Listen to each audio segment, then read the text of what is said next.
Shtëpi tipike shkodrane me detajet e veçantë të tyre janë gjithnjë nga pikat më delikate për të gjithë shkodranët. Në këtë qytet gjenden disa prej këtyre shtëpive, tashmë të kthyer muze ku kushdo mund t'i vizitojë, por mirëmbajtja dhe restaurimi i tyre mbetet një sfidë. Helidon Sokoli, drejtori i DTK Shkodër, shpreh se ky institucion ka bërë një listë emergjente të saj, duke përfshirë disa nga këto banesa që do t'i nënshtrohen restaurimit në vitin 2026. DTK Shkodër në përmbushjet e funksioneve të saj ka bërë edhe një listë të emergjencave të saj, domethënë për sa i përket të gjendjes së konservimit të këtyre banesave. Për vitin 2026, ne kemi futur disa nga këto banesa, të cilat kanë problematika në lidhje me qëndrueshmërinë statike të tyre, problematika me qatit apo elemente të tjera të interierit, siç është banesa Luja, banesa Odo Sokoli, banesa Çeka, të cilat ne i kemi parashikuar për vitin tjetër për projektimin e projektit të restaurimit të tyre, të cilat për vetë problematikat që ato shfaqin do kemi një preventiv goxha të lartë, ndaj dhe ne do kërkojmë mendimin e Ministrisë së Kulturës, Turizmit dhe Sporteve për financimin e këtyre projekteve.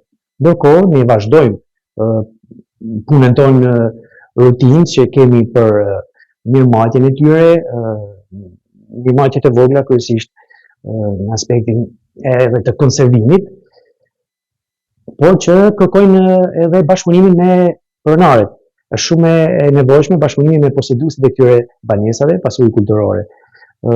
Shqipëria ka ato problematikat e veta sociale, emigracioni, shumë nga këto banesa ne kemi të braktisura nga pronarët për shkak të migracionit. Ne kemi vështirësi edhe në aksesin për të inspektuar dhe për të parë gjendjen e tyre, çka edhe na krijon nganjëherë edhe vështirësi dhe në zgjatjen e kohës së hatimit të këtyre projekteve. Sokoli tregon dhe sa banesa do përfshihen te projekti restaurimi, ku ai nuk lë pa përmendur dhe pjesën që klasifikohet si problematike.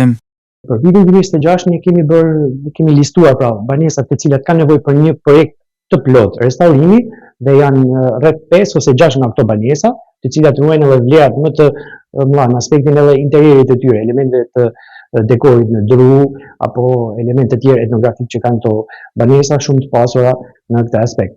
Dhe besojmë që për një vit është mjaftueshëm për ruajtjen e këtyre pasurive kulturore. Të gjithë këto restaurime duhet të bëhen në bazë të kartës së restaurimit, duke ruajtur vlerat e tyre, origjinalitetin, por edhe çdo element që shtohet të mos jetë pra një element që zhbën një shtrim atyre mjeshtave që i kanë ndërtuar këtë shtëpi në shekullin 18-19. Kështu që në bazë të ligjit edhe firmat që zbatojnë këto projekte duhet të kenë licencën për restaurim.